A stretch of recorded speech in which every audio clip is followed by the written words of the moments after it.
All right, what's going on? Welcome back to the channel. So I wanted to give you guys the 3 reasons why I right now am deciding to save a little bit more cash. Yeah, that's exactly what it sounds like. I'm deciding to go a little bit more liquid, meaning I want to have some of that cash not in investments. So I'm not having that as of right now in any type of stocks. I don't have my cash tied up in real estate, and I don't have my cash tied up in any type of business or any other types of contracts. And I am going to give you the reasons behind why I think right now in this moment, again, not saying that this is right for everyone, but at least for me, myself, and what I plan on doing, why cash is king and why cash is possibly better outside of an investment. I know that sounds counterintuitive to everything that we talk about on this channel. I know that sounds counterintuitive to everything that you've heard, but it's going to make sense here in just a second. So look, if this was any other video, I would be telling you right now that cash is trash, credit is king. And there is some truth to that, right? But for the purpose of this video, I really want to make a statement and I really want to drive a point home of why you may want to reconsider maybe having a little bit of extra cash on the side and have it kind of like a just in case, be ready moment. Now, I'm not sure if you've been paying attention to the real estate market, right? The real estate market right now, especially if you are in a bigger city or if you're in a metro area, then odds are that there is barely any inventory. If there is some inventory, then you're possibly having to deal with a multiple offer situation. Now, I'm saying that to say this. In the next, I would say, 3 to maybe 6 months, we are expecting for the eviction moratoriums to get extended. Depending on when you're watching this, then they may have already extended it. But assuming that they don't extend some of these eviction, let's say restrictions, or let's say they start allowing people to evict these tenants. And yes, this is a difficult situation. But on the other side of that, there is also opportunity for a lot of these people. And again, if you're watching this video, to possibly get your hands on a good deal. Now, you are pretty much going to have the ability to purchase a property from an investor that was maybe underwater for God knows how long, maybe 8, 9 months, depending on how long their tenants weren't able to, let's say, pay them. Or you could be in the other side where maybe some of these people are saying, you know what, I think that I can no longer keep up with these payments because they are going through maybe a difficult time with their jobs, maybe in the area that they live, maybe certain industries were hit harder than others. So this could be a good opportunity for you. And again, I'm not speaking for everyone, but I at least wanted to open up and just this discussion of kind of what goes on in my mind of having this cash ready. So in the event that if in your area you come across a good deal, you can either put down a solid down payment and then finance the remaining amount, or if you maybe wanted to, this is a bit more advanced, but if you maybe wanted to take the HELOC route, right, have that line of home equity line, you can have that as well. Now, remember, when you are using the HELOC strategy, though, this is a little bit different from actually having cash available. So you want to pay very close attention to some of the terms on that. I'm going to make possibly a separate video on how those work. So if you want to know a little bit more about that, let me know down in the comments. But you might start coming across some good deals. And the reason why you want to have the cash ready is because how quickly the real estate market has been moving. They're not necessarily looking at someone that has, let's say, 3.5 to put down. They're looking at someone that has at least 20% down. They're looking at cash buyers.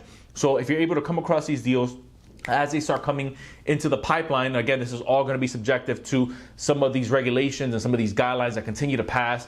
Obviously, the government has been really keeping the housing market afloat. We know that rates is another key factor, but you want to have pretty much the trigger finger ready when it comes to releasing some of this cash.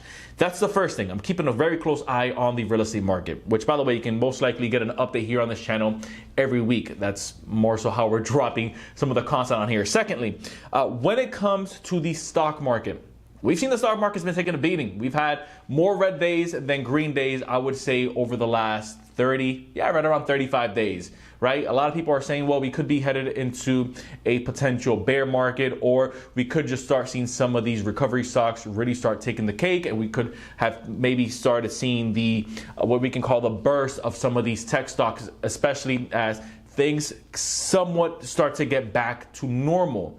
What this means is that if you are a bit more cash heavy, you don't necessarily have to sell some of the asset classes that you have right now, which would mean that you can then throw in some more money into some of these recovery stocks. Maybe if you see a tech stock deal that you wanted to jump into, or if you've been doing your research on ETFs or index funds, which it's really my personal way of investing. I prefer to have my money into some type of ETF that matches the S&P 500. Just for reference, and if you're wondering which one I invest in myself, you can go ahead and check out ticker symbol VOO. That is the Vanguard ETF that I personally invest in, that just matches the S&P 500.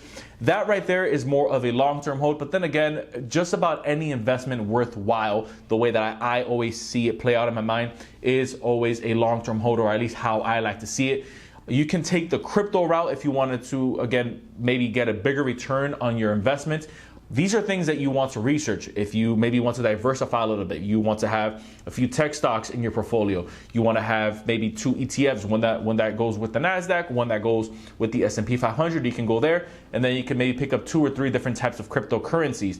But again, this is only going to happen if you have a little bit of more cash at your disposal, rather than having to rely off of a bank to lend you some of this money, which is the route that I decided to take. Now, the last reason why I personally am holding a little bit more cash on the sidelines than I normally would and not have it locked up into investments is because, well, you can always come across not only a deal when it comes to investing in real estate, not only a deal when it comes in the stock market, but somebody somewhere, whether it's yourself or maybe a business partner or someone in your social group, is going to come up with an idea. Now, that could be an idea with maybe a bigger corporation or a startup that they are possibly looking for angel investors. You can be that guy or that gal that decides to maybe throw some money into the pot. And obviously, if it pops, then we know you're going to be cashing out. Or you could be someone that maybe has a friend that has this brilliant idea in your area that no one's, let's say, thought of before. And you know for a fact, you've done the surveys, you checked it out, you know that there's a market for it, you've seen the demand, you guys have the supply. And you say, you know what, my friend has the idea, but they may not have the capital. Let me jump in with that. In exchange, obviously, you're going to write this up in a contract. In exchange, I'll get 20%. At this point, you're pretty much a shark, kind of like Shark Tank. But the reason why this is important to have this type of money on the sideline is because you kind of become the bank to the person that has the idea. And now this is just another way for you to become more profitable with your again your finances, and with you having businesses that you oversee but you're not really involved in, because you're freeing up your time. When you free up your time, you're really able to see different opportunities, rather than when you're always in the business, you're worried about what the customer's saying, you're worried about the product, you're worried about how the website looks, you're worried about the day-to-day. But when you are just kind of like the 3,000 foot overview, and you're just investing money into something or into someone, you're able to really see it for what it is, and you're able to see, okay, this is a bit more profitable than I thought. Let me continue to invest in it. Or you know what? This might be it for me. Let me just go ahead and pull out, and let me just continue to reap the benefits that I'm getting. Again, if you were maybe writing off of some residuals, or if you have some type of perpetuity that you're getting paid off of that. Those are my 3 reasons of why I am deciding to stay cash heavy. My eyes are peeled. I am looking for opportunity out there. And I think that we are living in a time right now where there is opportunity everywhere, whether you are investing in your own business, or you are investing in the stock market, or if you are looking to purchase real estate. Just make sure that whichever vehicle you take, understand that there are different, what I would call methods, and there are different strategies to each vehicle. So these are things that you really want to study, and these are things that you want to set time apart to really get focused on and really understand how each of them works. So if you guys found value in this content, and if I possibly didn't mention one on here, but if there is an investment or maybe a reason why you are deciding to go a little bit more cash heavy, let me know down in the comments. We'll love to hear from you and open up that as a discussion down in the comments. If you haven't done so already, make sure to hit the subscribe button down below.